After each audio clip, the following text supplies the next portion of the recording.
ওম নমঃ শিবায়। জয় সূর্যদেবের জয়। আজকের ভিডিও অত্যন্ত গুরুত্বপূর্ণ হতে চলেছে তুলা রাশির জাতক জাতিকাদের জন্য, কারণ আগামীকাল থেকে অর্থাৎ 16ই সেপ্টেম্বর থেকে শুরু করে 16, 17, 18 করে 30শে সেপ্টেম্বরের মধ্যে অত্যন্ত গুরুত্বপূর্ণ সময়কাল থাকবে। আপনাদের বর্তমানে যে সব সমস্যাগুলো চলছে, যে সমস্ত দুঃখ কষ্টের যে দিনগুলো আপনারা অতিবাহিত করছেন, সেখান থেকে বেশ কিছুটা রেহাই পাওয়ার সময়টা কিন্তু আপনাদের জন্য থাকবে। প্রায় 10 থেকে 11টি অদ্ভুত বড় পরিবর্তন হতে চলেছে, কারণ আপনারা নিশ্চয়ই জানেন সূর্যদেবের উপস্থিতি আপনাদের জন্য কিন্তু খুব একটা ভালো প্লেসমেন্ট রেজাল্ট কিন্তু দিতে পারেনি। অর্থাৎ আপনার রাশির সাপেক্ষে সূর্যের প্লেসমেন্ট ভালো হলেও কিন্তু আপনি সে জায়গায় সেই ভালো ফলটা কিন্তু প্রাপ্তি করতে পারেননি।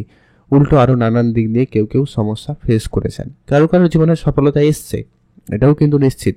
কারো ক্ষেত্রে কিছু প্রাপ্তি ঘটেছে, কিছু উন্নতি এসছে। তবে কিছু জনের ক্ষেত্রে, বিশেষ করে রিলেশনের ক্ষেত্রে সমস্যা, সন্তান প্রাপ্তির ক্ষেত্রে নানান দিক দিয়ে সমস্যা, কেউ বাধাপ্রাপ্ত হয়েছে, কারোর রিলেশনের পরিস্থিতি খারাপ হয়েছে, কারোর কিছু রাজনীতির জায়গায় মানহানি হওয়া, নিজের স্বাস্থ্য দিক দিয়ে সমস্যা, নানান রকমের সমস্যা কিন্তু বিগত কয়েকদিন ধরে আপনারা ফেস করছেন অলরেডি। তো সেখানে বিশেষ করে এবারে পরিবর্তনটা হবে, কারণ সূর্যদেবের এরপর রাশি পরিবর্তনটা আপনার রাশি সাপেক্ষে ঠিক দ্বাদশ ঘরে হলেও কিন্তু আপনার সাপেক্ষে সূর্যদেবের যে ঘরটা কিন্তু ওটা কিন্তু অত্যন্ত পজিটিভ। তার মিত্র রাশিতে অর্থাৎ বুধের রাশিতে প্রবেশ করবে, যার কারণে কিন্তু এখানে আপনাকে অত্যন্ত পজিটিভ রেজাল্ট দিয়ে থাকবে। সঙ্গে আবার বুধের উপস্থিতি থাকবে, তাই বেশ কিছু ক্ষেত্রে আপনাদের জন্য সুফলের সুযোগ নিয়ে আসবে। বেশ কিছু জায়গায় আপনাকে কিন্তু সমস্যা থেকে রেহাই দেবে, বেশ কিছু বাধা বিপত্তি থেকে আপনাকে দূর করাবে। তো এবারে আমরা ডিটেলসে এক এক করে আলোচনা করব। তাই আপনি যদি অবশ্যই তুলা রাশির জাতক বা জাতিকা হয়েছেন, অবশ্যই ভিডিওতে একটা লাইক করে দিন, কমেন্ট করবেন ওম নমঃ শিবায় অথবা জয় সূর্যদেবের জয়।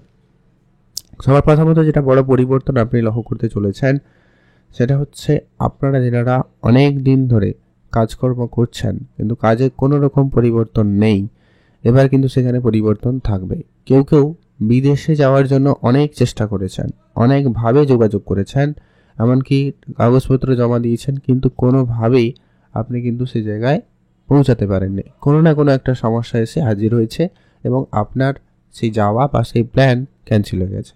এবার কিন্তু সেই জায়গায় আপনাদের জন্য সুযোগটা খুব ভালো থাকবে। যারা একবারে হাল ছেড়েই দিয়েছেন যে আর হবে না, তাদেরকে বলবো আপনারা আর একটি বার যে কোনোভাবে ট্রাই করতে পারেন। আগামী 15টা দিন আপনার মধ্যে সেই সফলতার বড় কারক হয়ে দাঁড়াতে পারে। তবে একটা বিষয় বলবো, আপনি আপনার জন্মছকটা একটু বিচার করে দেখবেন সেইখানে সূর্যদেবের প্লেসমেন্টটা কেমন রয়েছে। সেখানে যদি সূর্য খারাপ হয়, নিচ অবস্থা থাকে বা খুব সমস্যায় থাকে, তাহলে আপনাদেরকে বলবো বিষয় থেকে দূরেই থাকতে, কারণ সেটা কিন্তু হলে আপনাদের জন্য বিষয়টা ততটাও পজিটিভ নাও হতে পারে। এটা একটু খেয়াল রাখবেন। যদি আপনার জন্য একটুখানি হলেও সূর্যদেব সাপোর্টিভ রয়েছে, পজিটিভ রয়েছে, তাহলে আপনি আপনার মতো করে চেষ্টা করুন, অবশ্যই ফল প্রাপ্তি হওয়ার সম্ভাবনা বেশ ভালোই লক্ষ্য করা যাবে। আপনাদের হারিয়ে যাওয়ার সম্মান ফিরে পাবেন, সম্ভাবনা খুব ভালো রয়েছে। যাদের কোর্ট কাছারি মামলা মোকদ্দমার জায়গা হয়ে রয়েছে, তাদের সেখানে কিন্তু একটা বড় ধরনের একটা পরিবর্তন থাকবে। অর্থাৎ আপনার কোনো শুনানি হতে পারে, খুব ভালো রেজাল্ট আপনার সাপেক্ষে আসতে পারে, সম্ভাবনা সেখানে খুব ভালো রয়েছে। যারা সরকারি কোনো দপ্তরে কাজ করেন, সরকারি কোনো সেক্টরে কাজ করেন, সেখানে কিন্তু আপনাদের যেমন উন্নতির সুযোগ থাকবে, তেমন কিছু জনের জন্য একটু সমস্যা বা একটু কিছু বাধা বিপত্তি, বদনাম এইগুলোও কিন্তু আসতে পারে। এটা আপনাকে একটু খেয়াল রাখতে হবে। তবে এটা সবার জন্য নয়। যাদের বিশেষ করে রাহু কেতুর প্লেসমেন্টটা খারাপ রয়েছে কিংবা সূর্যের প্লেসমেন্ট একটুখানি সমস্যা রয়েছে, তাদেরকে বলবো আপনারা একটুখানি সতর্ক থাকতে, তাহলেই কিন্তু বিষয়টা অনেকটা কন্ট্রোলে আসবে। তবে হ্যাঁ, আপনার ভ্রমণের কোনো প্ল্যান সাকসেসফুল হবে। কোনো জমি জায়গা সংক্রান্ত কোনো কাজে খুব সমস্যা চলছিল, সেটা সমাধান ঘটবে। সেই সমস্ত জায়গায় কিন্তু আপনারা সুফল পাবেন। তবে একটা বিষয় বলবো, যেটা একটু আপনাকে খেয়াল রাখার প্রয়োজন রয়েছে, যে কি আপনার রাশিতেই কিন্তু মঙ্গলের উপস্থিতি হবে, যার জন্য বলবো আপনি আপনার নিজের রাগটাকে নিয়ন্ত্রণে আনবেন। অল্পতে বিরক্ত হওয়ার ব্যাপারটা কিন্তু আপনার মধ্যে এখনও কাজ করবে, তাই সেটাকে একটু আপনাকে ধ্যান রাখতে হবে, না হলে কিন্তু কাজে অনেক বেশি বাধা বিঘ্ন আসতে পারে, খেয়াল রাখবেন।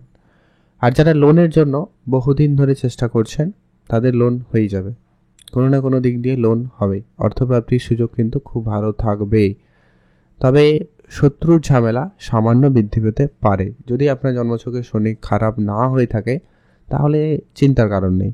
যদি খারাপ আছে তাহলে অবশ্যই ধ্যান রাখবেন, শত্রুর ঝামেলা সামান্য বৃদ্ধি পেলেও পেতে পারে। আর যদি শনি আপনার ভালো রয়েছে তাহলে শত্রুর কোনো চিন্তা করার কারণ নেই। শত্রুরা বরং যদি ছিল সেটা কিন্তু দমন হয়ে যাবে। অনেকে ফেস করছেন অলরেডি, এটা কিন্তু বাস্তব কথা। তুলা রাশির জাতক জাতিকারা একবারে এটা চিরবাস্তব যে কি শত্রুর ঝামেলা আপনাদেরকে বিগত কয়েক মাস ধরে একটু বেশি চিন্তা দিচ্ছে, কিছু বেশি সমস্যা দিচ্ছে।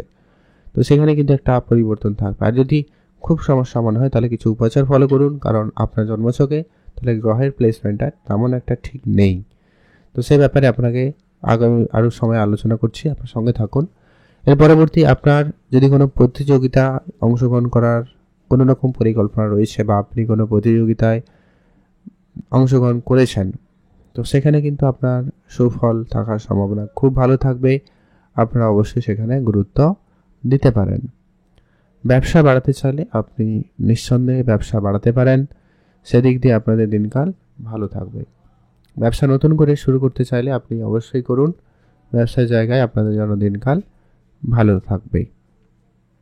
এর পরবর্তী যেটা অবশ্যই গুরুত্বপূর্ণ প্রভাব লক্ষ্য করা যাবে সেটা হচ্ছে মিউচুয়াল ফান্ড, ট্রেডিং, এসআইপি, এই ধরনের জায়গাগুলোতে আপনাদের ইনভেস্টমেন্ট করার প্ল্যানিং থাকলে সেটা কিন্তু খুব ভালো সময় থাকবে আপনাদের জন্য। আপনি যদি ইনভেস্টমেন্ট করার কথা ভাবছেন তো এই সময়টা আপনাদের জন্য খুব ভালো।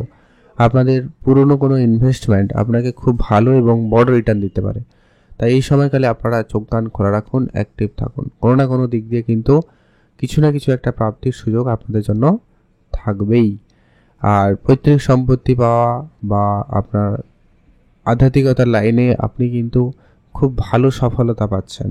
আপনি যদি কোনো ধার্মিক কাজে রয়েছেন সেখানে কিন্তু আপনার ভালো সুফল পাবেন। একটা মনে যে তৃপ্তি, যে আশায় ছিলেন সে আশানুসারক কিছু ফল আপনার কিন্তু আপনার সাথে ঘটবে। আর আপনার স্বাস্থ্যর দিক দিয়ে অবশ্যই উন্নতি থাকবে।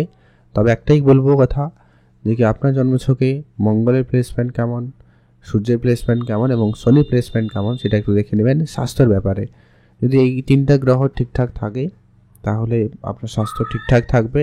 না হলে একটু সামান্য ধ্যান রাখুন, কারণ একে তো সূর্যদেব দ্বাদশে উপস্থিত, আবার এপাশে ষষ্ঠ ঘরে দৃষ্টি রাখবে, শনি ষষ্ঠ ঘরে রয়েছে, রাহু আপনার পঞ্চমে রয়েছে। রিলেশনের ক্ষেত্রে অনেকটা যদিও বা সুফল আশা রাখতে পারবেন, তারপরেও বলবো যে কি আপনার জন্মছকে রাহু কতটা শক্তিশালী সেটা তো জানা নেই। তো সেই অনুপাতে আপনারা যদি একটুখানি বুঝে চলতে পারেন, কথাবার্তা একটু বুঝেই বলেন, কম সন্দেহজনক ব্যাপারটা যদি আপনার মনে না নিয়ে আসেন, মানে সন্দেহ করার ব্যাপারটা যদি আপনারা একটু কম করতে পারেন, তাহলে কিন্তু বিষয়টা আপনাদের রিলেশনের জায়গাটা অনেকটা পরিবর্তন আনবে। সন্তান প্রাপ্তির ক্ষেত্রে কিছুটা বাধা বিপত্তি থাকবে, তবে কিছুজনের ক্ষেত্রে সুফলও থাকবে, কারণ বৃহস্পতির দৃষ্টি রয়েছে, যার কারণে অনেকে সন্তান প্রাপ্তির মধ্যে কোনো সুখবরও পেয়ে যেতে পারেন, সম্ভাবনা থাকবে। আর এই আগামী কয়েকটা দিন অর্থাৎ এই 16-17 তারিখ থেকে শুরু করে 30 তারিখের মধ্যে আপনারা কিন্তু বেশ কিছু অনেকটা সমস্যা বাধা বিপত্তি থেকে কিন্তু রেহাই পাবেন, সম্ভাবনা সেখানে খুব ভালো রয়েছে। আপনারা অবশ্যই গুরুত্ব রাখবেন। আপনি অবশ্যই ভালো থাকুন, সুস্থ থাকুন। উপাচার হিসাবে কয়েকটা কাজ করতে পারেন, যেটা হচ্ছে আপনি সূর্যদেবকে জল অর্পণ করবেন অবশ্যই। দ্বিতীয়ত হচ্ছে আপনি শনিদেবের বীজ মন্ত্র পাঠ করুন। 3 নম্বর হচ্ছে আপনি অবশ্যই আপনার শুক্রদেবের বীজ মন্ত্র পাঠ করুন, অথবা আপনি মাতা লক্ষ্মীর পুজো করতে পারেন, তাহলে কিন্তু ফল আপনাদের জন্য ভালো হবে। আপনি ভালো থাকবেন, সুস্থ থাকবেন। হ্যাঁ, আরেকটা যেটা বিষয়, আপনাদের যেমন ইনকাম রয়েছে তেমন কিন্তু খরচেরও সম্ভাবনা বেশ ভালোই লক্ষ্য করা যাবে। দ্বাদশ ঘর খরচের ঘর, তো বেশ কিছু কাজে আপনার খরচপাতি হতে চলেছে, তাই অবশ্যই খরচটা মাথায় রেখে চলবেন। ভালো থাকুন, সুস্থ থাকুন।